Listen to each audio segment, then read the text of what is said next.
Delighted to be here and want to extend the very warmest welcome to the Secretary. We're so pleased Senator Nelson and I are just delighted. I know if Senator Rubio was with us, he'd also say a warm welcome to Florida's First Coast and to also this very important meeting. There are certain milestones of meetings and gatherings of notables in the history of this area. And of course, Ponce de Leon and the group he brought, everybody remembers that. Menendez, everybody remembers that. Some of you may not know it, but Teddy Roosevelt spoke during his term from, I guess, the bastions of the Castillo. So he was here. And probably when we look back historically, to say we brought together the Secretary and some of the most distinguished Floridians and Americans to serve on the 400th Commission. And I think this will be also viewed as an important milestone in the history of our community. And with that responsibility that you've taken on as Commission members, I want to commend you. Thank you for your personal sacrifice. You heard the Secretary say that, his budget, they're proposing a 22% cut. One of the charges of the Commission is actually to raise funds. So we'll view this also as a public-private partnership. So challenge you first to go out and raise us some dough. We need it. And Mr. Nelson and I go back in a few hours. Things are so bad that both the House and Senate are actually working this week. We've got to find our way out of this economic difficulty. I'm optimistic, and I know Bill is too, that the Congress somehow all does come together. That even though there are differences, that the country is a great country and that rises to any challenge, and we can meet the economic challenge. And I know this Commission, too, can empower responsibility and help, again, with some of the financing of the programs and projects that you'll undertake on behalf of the community, the state, and the nation. I want to, some of you who know me locally know I cut right to the chase. And I want to give the Commission its first charge, and I think staff has already given out a little handout. I don't have a PowerPoint, sorry folks, but I'll go over the points that I want to make in the charge. First of all, in your Commission duties, and they're on the back of the little program, it says that you'll coordinate and facilitate public scholarly research. F, you'll ensure that the commemoration provides a lasting legacy and long-term public benefit. And G, that you'll help ensure the observance of the foundation of St. Augustine are inclusive. And I think those are important responsibilities that I want to speak to. The little brochure I gave you here that we put out shows the Castillo of San Marcos, sort of the centerpiece. And across the street from it is where we're going to locate in the lighter area a visitor center. This isn't a new idea. The authorizing legislation is on about the fourth page there, and signed into law back in 2004, the long process, arduous process of approving a new visitor center.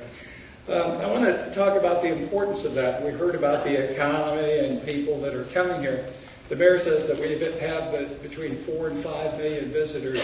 Well, our Castillo and Fort Matanzas have 1.3, almost 1.4 million visitors per year, and we don't have a visitor center. The last 3 visitor center in 2008, if you see from a list of National Park visitation statistics, we authorized the Martin Luther King Center in Atlanta. We did a lesson volcanic in California visitor center, and we also did Denali in Alaska. You can total they had about 1.4 million visitors last year. Just our 2 sites had 1.3 million. And I know we're not going to get the opportunity to fund many of these. Last couple of years we worked actually through a transportation measure. They helped fund Fort McHenry, visited that facility, and it's awesome. The Park Service is to be commended. But I want to point out the need to have some place to accommodate people for basic accommodations when they come here, the millions that are coming and the millions that we'll have. We don't have common things like a restroom.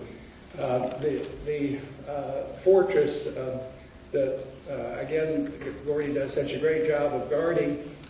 It's very hard to convert a 300-year-old structure, the oldest masonry fort in the United States, with all the accommodations that we need today.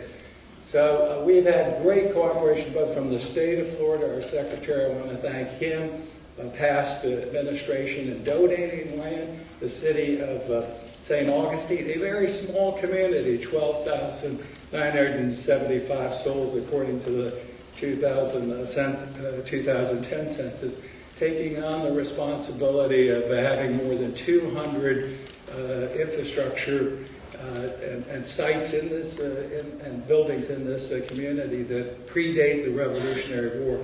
So the need is there, and the plans are underway. We put a little time frame together, and you can see here that right now, after the authorization and the preliminary planning, that we've got a little time frame here, and hopefully we can meet that. Right now they're doing the important archaeological reviews of the site. Next year we hope to get the planning and design done, and I think we even have enough appropriation set aside to complete that.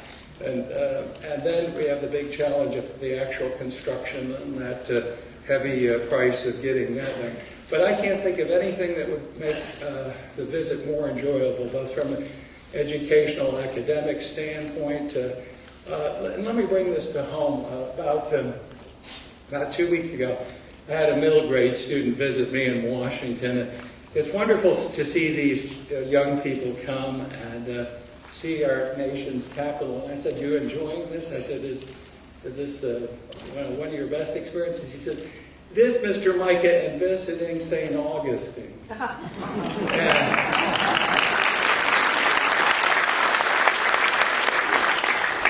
And I can't help but remember what that middle schooler said. And we need to make certain that that visit is the best possible, so that they just don't have the experience of going down George Street or seeing the Castillo, Fort Matanzas, and other historic sites, and not learning about them while they're here. So I give you as a charge, commission, if you would, to help on this project. We'll all work together. I know Senator Nelson will.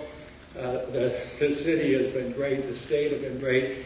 We can bring our federal partners in this, and we can make not only for that 10-year-old, but for every one of the millions of people that will experience and have a great opportunity to learn of the rich history that you're charged with. You're charged with that responsibility, making that come alive. 450 years of great history, and I look forward to working with you in that effort. Thank you.